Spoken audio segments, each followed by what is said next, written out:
कस्तो मान्छेले तपाईलाई तल झार्न खोज्छ? यसको एन्सर म तपाईहरुलाई 6 वटा पोइन्टमा भन्छु। यो 6 वटा पोइन्ट थाहा पाउनको लागि चाहिँ तपाईहरुले भिडियो पुरा हेर्नुपर्ने हुन्छ र यदि तपाईहरुलाई भिडियो मन पर्छ भने भिडियोलाई लाइक, शेयर र रिपोस्ट गर्नु होला, साथै कमेन्ट पनि गर्नु होला है साथीहरु।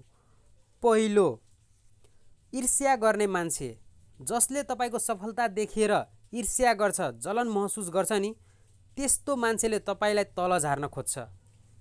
दोस्रो, घमण्ड वा अहंकार भएको मान्छे, जुन व्यक्तिमा बढी अहंकार र घमण्ड हुन्छ नि, अथवा भनौं जुन मान्छेले चाहिँ अब म मात्र ठुलो, म मात्र बुद्धिमानी, म मात्र राम्रो, अब तपाईले राम्रो काम पनि गर्नुभयो भने उसले त्यो राम्रो कामलाई स्वीकार्दैन क्या, अझै झन् तपाईको सानोतिनो कमजोरी देखाउन मात्र खोज्छ। उसले कमजोरी देखाउन खोज्छ, त्यो पनि किन देखाउन खोज्छ? आफू ठुलो हुनलाई, उसको घमण्डको कारणले क्या, मै मात्र ठुलो हुँ भन्नको लागि हो। त्यस्तो मान्छेले चाहिँ तपाईलाई तल झार्न खोज्छ जहिले पनि, भन्नाले घमण्ड वा अहंकार भएको मान्छेले। तेस्रो, आत्मविश्वासको कमी भएको मान्छे, जुन व्यक्तिमा आत्मविश्वासको कमी हुन्छ नि, आफ्नो क्षमता उसलाई थाहा हुँदैन क्या, अनि त्यस्तो मान्छेले चाहिँ खास गरी आफ्नो कमी कमजोरीलाई लुकाउनका लागि चाहिँ उसले तपाईलाई तल झार्न खोज्छ।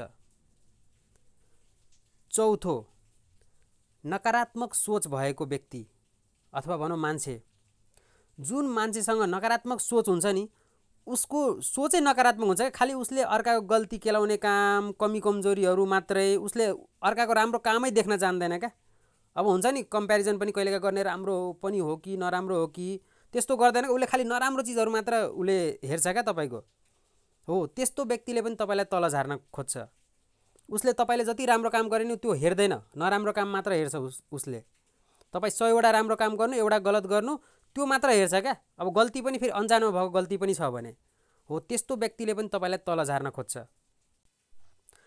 पाँचौं, असुरक्षाको महसुस, जुन व्यक्तिले आफूलाई असुरक्षित महसुस गर्छ नि, भन्नाले उसको मनमा यदि डर छ भने नि, कि तपाई अघि बढ्नु भयो भने उ पछि पर्छ भनेर डर छ भने, त्यस्तो व्यक्तिले पनि तपाईलाई छल गर्छ। किनभने तपाई अघि बढ्नु भनेकै उ पछि पर्नु हो, किनभने उसँग त क्षमता हुँदैन अघि बढ्नलाई, अनि त्यही भएर उसले तपाईलाई अघि बढ्न नदिनको लागि तपाईलाई तल झार्न खोज्छ। छैटौं, पैसाको लोभ, जुन व्यक्ति अथवा मान्छे भनौं, जुन मान्छे पैसालाई मात्र चिन्छ, पैसाप्रति मोहित हुन्छ क्या, पुरै पैसाको लोभी हुन्छ, उसले आफ्नो इमान, इमानदारीता, तपाईको सम्बन्ध सबै थोक बिर्सिन्छ क्या, उसको लागि पैसा मात्र ठुलो कुरा हुन्छ। अनि त्यो भइसकेपछि उसलाई कसैले पैसामा किनेर तपाईलाई तल झार्न पनि सक्छ क्या त्यस्तो मान्छेले, किनभने उसको लागि त सम्बन्ध भन्दा पनि ठुलो के हुन्छ? पैसा हुन्छ। त्यही भएर उसले तपाईलाई तल झार्न सक्छ, झार्न खोज्छ भनौं न।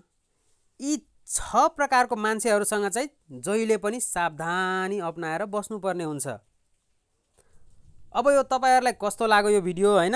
यदि तपाईहरुलाई भिडियो मन पर्यो भने भिडियोलाई लाइक, शेयर र रिपोस्ट गर्नु होला, साथै कमेन्ट पनि गर्नु होला है साथीहरु।